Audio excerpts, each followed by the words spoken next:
I find that making my own paint from local rocks, this one is given to me by a good friend, and it's from the Banks Peninsula area.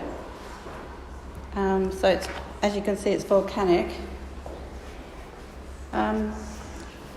These are what I call Mueller stamps. I've used Mueller, which you use to grind the paint or grind the pigment and the binder together, and you press. So I record every time I make some paint.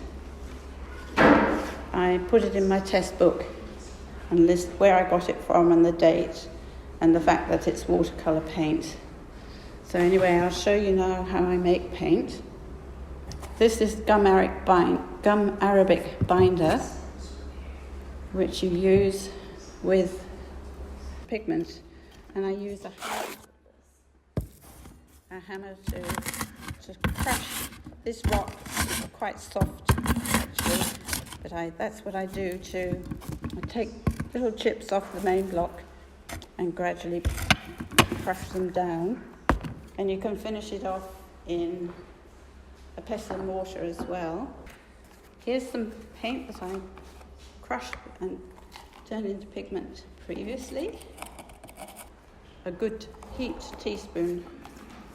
So I've got my pigment here. There are still a few heavy, larger lumps in it. I can use this. I won't touch those. There's always a few bits that are.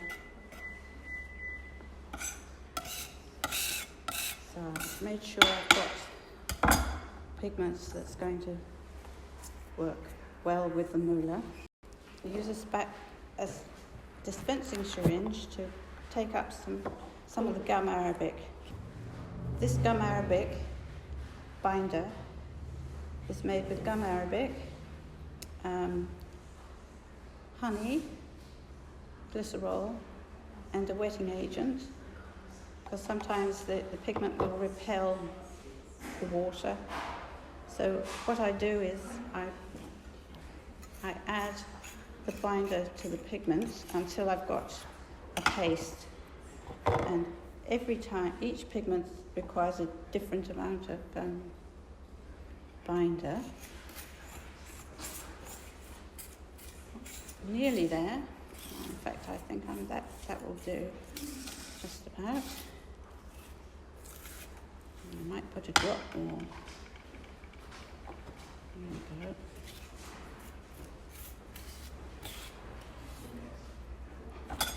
This is quite a gluey, soft rock, and it will make quite an opaque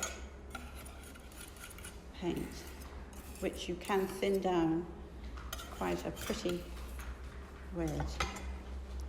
So I add just a drop or two of water.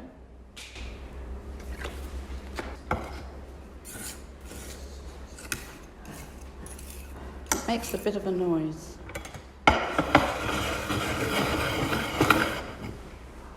still a few big lumps in there.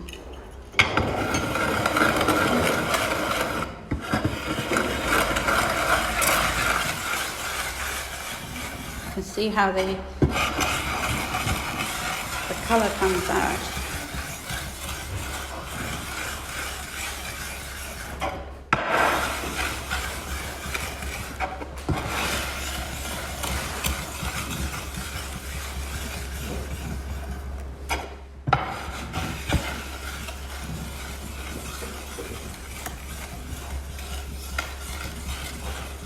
The sound decreases as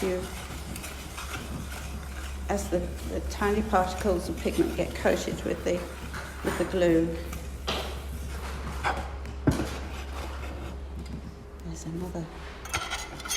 And every so often you have to do this because there are some lumps there that haven't quite been ground down properly.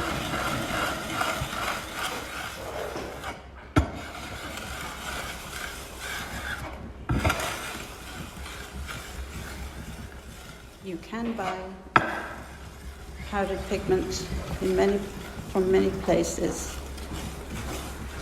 So it's possible to make your own paint using the pigments that are found in commercial paint.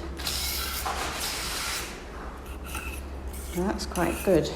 I won't, just for today, I'll just leave that there. Now if I add a little bit more water,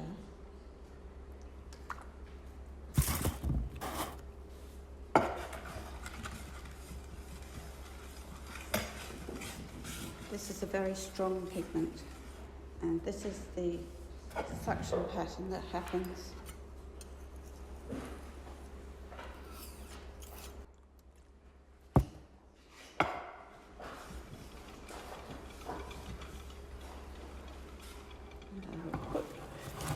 This is one I did yesterday. I was testing the rock. I hadn't actually made paint from it before. So I'm just going to show you. That's the suction pattern there. And then if I add a little more water,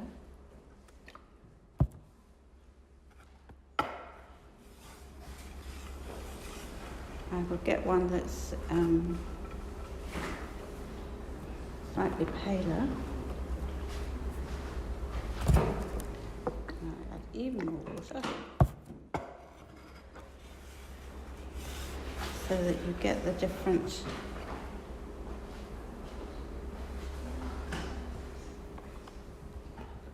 colours. And I could try to brush as well.